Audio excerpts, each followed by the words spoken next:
ACL, American Cornhole League, the same league you see on ESPN and CBS, is now officially sanctioned here in Sudbury. Cornhole is one of the fastest growing games in North America, with growth in Canada alone at over 100% from last year. Joining us today is Geoff Waterman, the commissioner of the Nickel City Cornhole League, to tell us all about it. How's it going? Good. How are you? Good. So Geoff, how did this all come together? We chatted last year briefly. We put a couple posts out about your first events. We never knew the success this was going to have. So if you want to kind of just run us through how you started with one event and now you have a whole league here in Sudbury.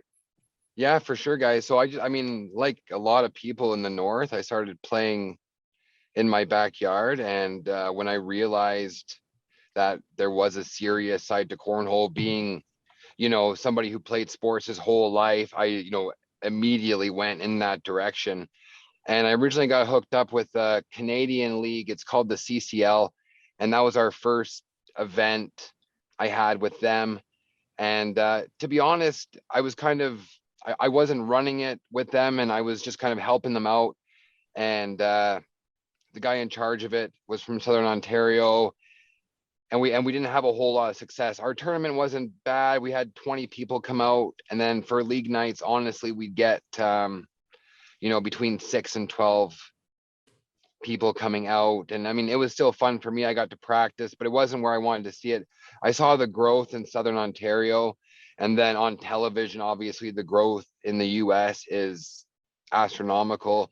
And I wanted to try to bring some of that here, because I know that there are a lot of people in this city that play cornhole, that probably call it beanbag toss, and have always played it at camp. And there would be good players here.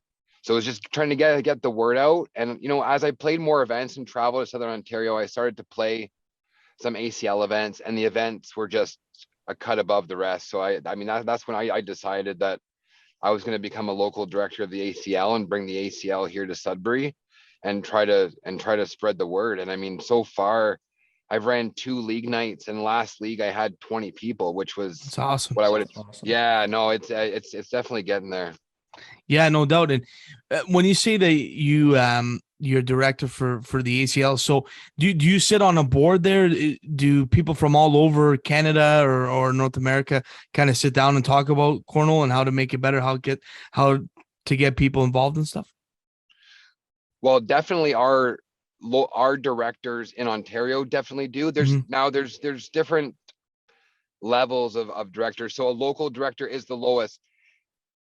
I can put on local events and give out local points. So we'll just touch on the ranking system real quick. In the ACL, there's 4 types of events: local, regional, conference, and open. And each one is worth a different amount of points, and you're allowed so many of each one to make up your overall score throughout the season. So local are the lowest ones. They're worth 30 points a night to the winner, and you're allowed your 15 best go towards your score at the end of the year. So I just run the Cool. local events. I don't have a big enough group to have any sort of regional events. The last regional tournament I was at had over 100 players. So, I mean, we don't have that here. Mhm. What that regional director did was use one of his regionals to come up here to Sudbury at the end of November.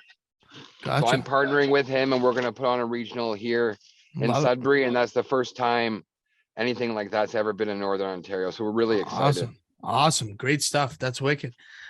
So let's take it right back to the basics for our listeners. Let's go through the official rules of cornhole, how it works.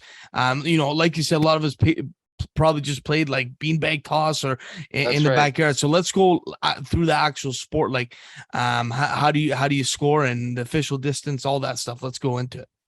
Okay, so you got 27 feet from front of board to front of board.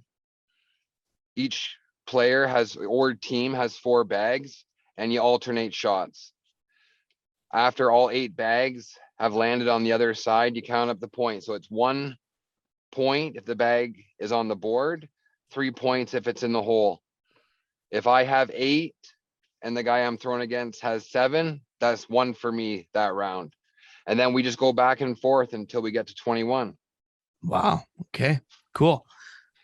So how many rounds would you say, or how many times are each person throwing in an average game? Like, or even like, Average, let's, I would say like an average game is going to be 10 or 12 rounds okay. average. At some tournaments, I've played games that took 6 rounds and another game that took 24 rounds. It Wow. just, I mean, it depends. I mean, some of the pro games you've seen, they go for 45 minutes. We're looking at, Wow. 40 rounds because they're just on. That good. Yeah. That's, That's Yeah. have you ever shut someone out before? Yeah, well, yeah, I have. I mean, the skill level in Sudbury is improving, but there's a For sure. lot of new players too. For sure. But I've also been shut out before. I There you go. my first tournament, we played a 4-round game in doubles and lost 21-0, and that was it. And we were just like, oh my God, what's going Stunned. Yeah. on? Yeah. Yeah. Yeah. Yeah. Oh wow. Because when you're playing at camp, you think you're pretty good. And Yeah. then you get to other guys that take it seriously and you realize that you're not. But I mean, we'd only been playing a few months Yeah. and it was a great experience for us Awesome. anyhow. Yeah. No doubt. just going back to the rules quick. What's the Yeah. rule on leaners? Like if it's touching the board, touching the floor, like is there an official Yeah. So if ruling it on if that? it's touching the floor and the board, as soon as you see that bag half on the board on the floor, you take it right off the board. Oh, okay. Gotcha. You don't even Yeah. leave it on If there. You pull it. no, you don't even leave it on. If a bag hits, a lot of times if a bag hits like the front of the board as well and kind of sits there, you kind of remove that, sweep the front of the board, keep it clean. If a bag bounces off the ground and lands on the board, you take that off the board. So If it the hits floor's another lava bag, essentially. yeah, exactly. If it hits another bag in the process, you try to put that original bag back as close as you can, kind of from where Oh, it hit. okay. Okay. That's a rule we haven't played before. It's almost like a free for all, like trying to knock other bags off the board at the Well, same no, time. no, no, no, and you can definitely knock other bags off. I mean, if it Oh, hits the floor Yeah. I first see. and then bounces on the board. Oh no, you definitely. There was, I think I sent you the video. So there was a bag in behind the hole, and the guy shooting had to knock that bag off, and his bag had to go in for the win, and he did that. So he just came in hard. They called an N1. He came in hard, knocked the bag, went flying off the back. His went in. That was it. 4-point Unreal. play. Yeah. Okay, so let's talk about the league now. Okay. How does your cornhole league work? You kind of gave us the point system, but could the winner of our Nickel City Cornhole League essentially get on to a regional event and then still on to like an ESPN event in the long run? So any player in Ontario can play all 4 of those events. Okay. There is a 5th level of event called nationals that only the 256 pros play in. So guys could come to my league. I run every Wednesday. It's $10 and you play a minimum of 6 games. And at the end of the night, you'll get between 22 and 30 points, and that'll go towards your ACL ranking for the season. The season just started October 1st, so it's very fresh. But I mean, right now we have five people from Northern Ontario in the top 100. Last year we had 1 at the end of the season. So Wow. it's North the represents. game is growing. Yeah, no, we definitely want to and all of us in the north are big cheerleaders of each other, so we want each other to be in that top 100. There's a special tournament at the end of the season for the top 100 in the conference. There's a pro qualifier. So I mean, it's a big deal to make it there. Yeah, that's unreal. Love that. Love that. You mentioned pro cornhole players. Like, Yes. how do you go pro in cornhole? So the ACL has a standings, and right now to go pro, you have to be in the top 100 at the end of the season, get their pro cards for next year. Oh, cool. The top 50 doubles teams get their pro cards for next year. Each conference has a pro qualifier. They go pro for the next season. And then this season and previous seasons, they've had an application process. So if you didn't qualify any of those ways, you apply to be a pro, but they're trying to completely do away with that, and you have to earn your way in. So they were saying that this might be the last year of having the application process, but I mean, I guess we'll see. But I mean, this year, last year, Canada had 0 full-time pros. We had 6 to 8 Canadian pros that had to compete in like a minor league tournament to get into one of the final few spots. This time we have 2 full-time pros, Brandon Brown and Connor Weiss. And so they'll be competing at the 4 nationals this year, you know, in the shootouts. I mean, this is the first time we've had that in Canada. So I just can't believe the growth. Yeah. I mean, I've only been into cornhole for a couple of years, like competitive cornhole, but even in those 2 years, the growth is unreal. And then you look back, it's just, I mean, there's leagues popping up everywhere now. That's amazing. Yeah, that's great stuff. Is there like a World Cup of cornhole too? Is there something like that? Yeah. Yeah, there is. Yeah, there's the World Championships in August every year. Cool. Awesome. All right. Well, cornhole on the road to the Olympics. Let's make it happen. Let's make it happen. To do. Yeah. Let's make it happen. Awesome. Is there an out and out like greatest of all time cornhole players? Like, is there someone best in the world right now that everyone follows? I think it would be debatable, but I mean, a lot of people believe that there's a guy named Matt Guy who has the most wins. I think he's tied for the most now with his doubles partner, actually, Jamie Graham. Those are 2 of the best players. They give out awards at the end of the season. Last year's MVP's name was Matt Richards. He's the guy, he threw a perfect game on ESPN live on TV. There's so money wise, I mean, these guys do win money for winning these events, and cornhole certainly isn't in the realm of the big 4, but the winningest money leader was a female, actually, Cheyenne Renner, and she was up around 70,000 American for the season in earnings. Solid. Yeah. Absolutely, that's solid. And so for cornhole, is it co-ed or is there like women's, men's divisions too? There is a women's division on its own, but then those women, the really good women, also play in like the open division with the men. Yeah. Cool. Really cool. That's really, I blew my mind just hearing that breakdown. But Geoff, would you say, since you are the commissioner of our league, or I guess the director, like you said, would you say you're more of an Adam Silver NBA commissioner or like a Roger Goodell NFL commissioner? Have you had to make any crazy commissioner rulings, suspensions, PEDs? No, nothing like that yet. No, there's no PEDs. A lot of the players drink while they're playing, so it would be hard to enforce that. Fair enough. But honestly, I'm just trying to make these guys have a good time so they tell their friends. Sure. I mean, I haven't had any problems with any of my players yet. I know a lot of the directors in Southern Ontario have had to definitely boot guys out because, you know, halfway through the night, they've had a few too many and they can't even finish the night off.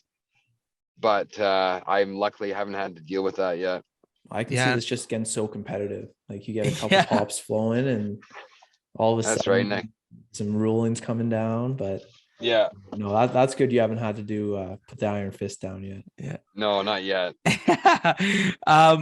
So what does Nickel City Cornhole like the season look like this year? I know you said you just started now, but when does it end? Is there playoffs? And where do you guys usually play? Yeah, so I'm gonna run the fall season probably. There was a couple Wednesdays that I couldn't get, so I'm probably going to run it to mid-January. I'll take maybe a week off, and then I'll run a winter season. So I'm going to run about a 12-week season. I'll run the first week is like a preseason, then 10 weeks. You'll get your top 8 scores from those 10 weeks, and then I'll have like a playoff at the end with trophies for the winners, and then we'll just do it all again. I think at this point, I'll probably take July and August off just because I work construction too. So I'm busy in the summer and a lot of people don't come out in the summer. The weather's nice.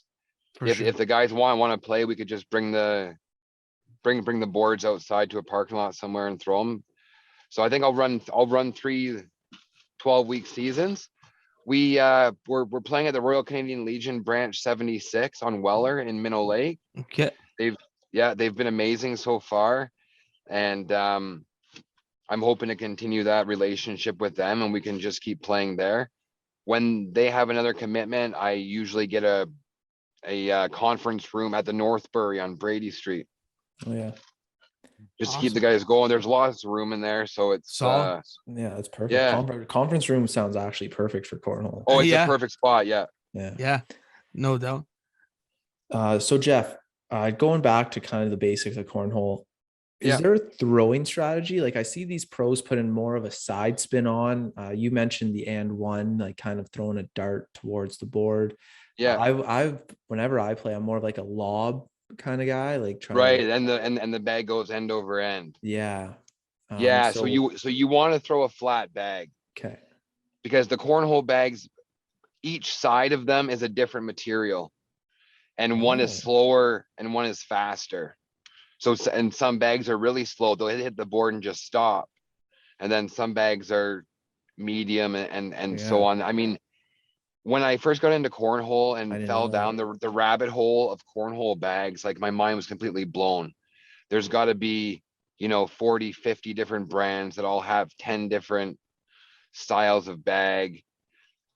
And then each side is ranked between the numbers 1 and 10. 1 is slow and 10 is fast. And you have all these different combinations. So is it like golf where you would almost have a plethora of different clubs or different bags that you can use depending on the shot you need to take, or what you pick No, the first four unfortunately, bags?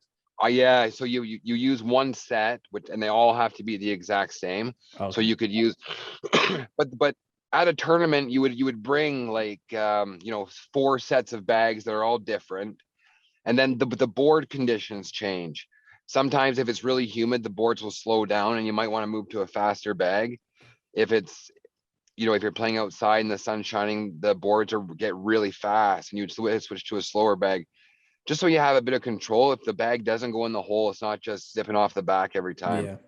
Okay. No, that makes sense. And then just kind of another technical question. Yeah. If you're ever playing cornhole and like, let's say the distance is 19 feet instead of 20, is that a noticeable, like, is your muscle memory, like, is it noticeable for you to be like, oh, like this isn't the proper distance? Like, could Oh you yeah. tell that? Well, Yeah. yeah. Well, we throw 27 feet. So even if it was 27. 25 feet, I Okay. noticed the difference. Yeah. Yeah. Well, even I saw a couple of times I've thrown a couple of bags and they both ended up like short. And I said, nah, there's something's gotta be wrong, and checked it. And it was a bit too far. Just it's definitely the muscle memory. Lots of practice, the exact same motion over and over again. You're trying to just replicate that steady, right? Yeah. So do like yourself or in some of your league members have sets at home where it's just you have 20 bags in your backpack or something, you just keep throwing them just to practice, or is practice mainly happening in league play? Well, that is definitely me. I played Yeah, for half the day on Sunday, and that's, I just throw bag after bag. I think a lot of my league members are just new to it, but I've had 2 league members in the last 2 weeks went and bought their own bags, which is that first step, right? for sure. Yeah. Having their own bag. So I think there's probably 3 of us right now that are really, really into it and would practice on our own, and then the rest just come out to league. But I mean, I can see it that they're gonna get into it. Yeah. Love that. Oh, that's awesome. I It's love that. there. Yeah. So how can we get people involved? Where and when should people go? You mentioned Wednesdays at the Legion. Is there kind of a main website or the Instagram, Facebook account that they should follow to get updates on this? Yeah, for sure. So they can check out Nickel City Cornhole on Instagram and Facebook.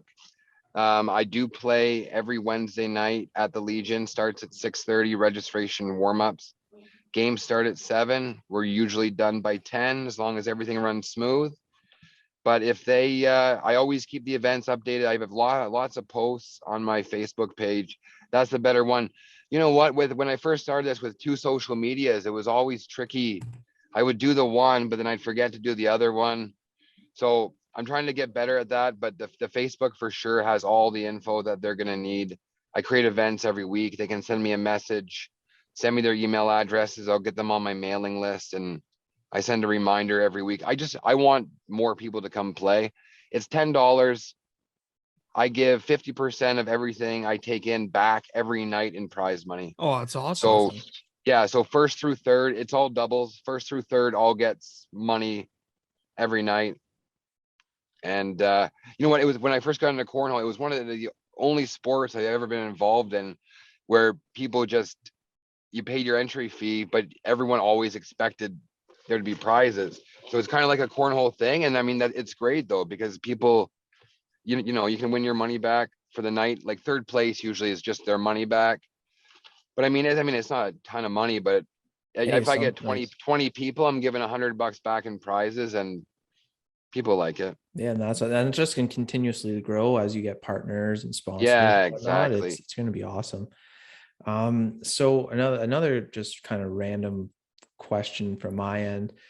Is there a big difference playing inside versus outside? Like the elements, I guess you kind of mentioned the humidity, but would ACL event always be held inside versus outside? Mostly all of them are Okay. always held inside. Yeah. I like playing inside a lot better. I mean, in the summer, it's fun to play outside, but there's no wind inside. That's right. There's no dust inside. I mean, the only difference is when you're outside, there's no ceilings. So guys that have just played outside, you'll see them when they come, and the ceilings are, 10, 12 feet, which are fine for cornhole, but they'll be hitting the ceiling because they're used to really throwing it high, right? Yeah, I guess it's kind of like football when playing a dome versus playing outside. There's pros and cons, but yeah, keep it all as kind of level playing field, neutral, time after time. Okay, that makes sense. Yeah, and then the boards are always perfectly level inside. Outside, if you're sitting on a lump of grass, it might be off a little bit. So it's just, everything's a bit different outside, but inside is it's my favorite, play inside. Yeah, and if people listening did want to purchase a board, like an official league board and bags, is there a way to get it through Nickel City Cornhole, or should they go Amazon or ACL? What's the best route to get an official Yeah, board? so I'm a bag rep for a bag company called Mother Shuckers Cornhole. They're based in Detroit. So I mean, I have some custom Nickel City bags. I also have some other bags from him coming in, and they can definitely reach out to me for bags. The regional director in our area, Mike Nielzarek, he makes boards and he sells local bags, which local is another bag company. Okay. So they could reach out to me. I could get them in touch with him. And we also have a great cornhole company in Canada called Cornhole Supplies Canada, ran by Matt Pleel, who happens to be the conference director for the ACL in Ontario. And he has boards, bags, carrying bag. He has everything you would need for cornhole and lots of variety. So Awesome. it used to be really hard to get cornhole bags in Canada because you'd have to go through a US company. Right. And then a lot of them were worried about shipping to Canada, the extra costs. And then sometimes you might get the duties on it. But now it seems to be getting a lot better as it's grown. Yeah, you should see my cornhole set. I think it would make you throw up in your mouth a little bit. My dog walked on it, so one of the legs is kind of broken, so it's uneven. Just adds an extra element in my mind. But yeah, that's right. You have to throw a little bit left and drift it over. That's fine. Yeah. So no, I'm gonna try and get an official board. This talking to you makes me want to get passionate about this. I do. No, you guys should definitely come check it out. We got a lot of fun. No, guaranteed you guys will have a good time. No one's ever come and didn't have fun. Yeah, absolutely. Absolutely. Love that. One more question before we go into our fast five. How are the other northern communities doing with cornhole? Have you tapped into Timmins, North Bay, Sioux, any other cities around the north playing cornhole? Yeah, so Sault Ste. Marie has a league called Twin Sault's Cornhole, and they also play on Wednesday nights. And I'm actually the local director of that league as well. They're running, I have my brother and sister-in-law running it from the Sioux, and it was a long-standing league that didn't have any affiliation with the ACL, and everyone there also wants to push for that top 100. So we're trying to get as many points to the players that want them. Thunder Bay has a pretty strong cornhole community as well. Cool. But other than those three cities, there's not much. So North Bay, Timmins, they're next on my radar. I mean, I'd love to build it here and then just keep going. It'd be great. Yeah, Absolutely. I love that. Good stuff. All right. Well, we'll go into our fast five now here, Geoff. So it's 5 rapid fire questions. Whatever comes to the top of your head, let it rip. All right. Okay. All right. Your favorite sport other than cornhole? Hockey. Hockey. Do you prefer singles or doubles in cornhole? Singles. Single. Okay. Your favorite type of cornhole shot? The airmail drag. Nice. Okay. Your dream travel destination? Costa Rica. Nice. And your favorite Sudbury restaurant? The Townhouse. The Townhouse. That's a different one. I don't think we've heard the Townhouse yet. Yeah, a Mace, couple burgers. Yeah, I love it. Good stuff. Oh yeah, it's delicious there. Yeah, awesome. Good stuff. Well, listen, Geoff, thanks a lot for coming on and sharing us the game of cornhole. Like I think we'll definitely be able to come and play. Hopefully people that are listening want to try it, and if they contact us, we'll send them your contact info for sure. Yeah. So again, thanks so much for coming on and sharing this. We can't wait for the people to learn about cornhole in Sudbury. Thanks so much, guys. I really appreciate it. Awesome.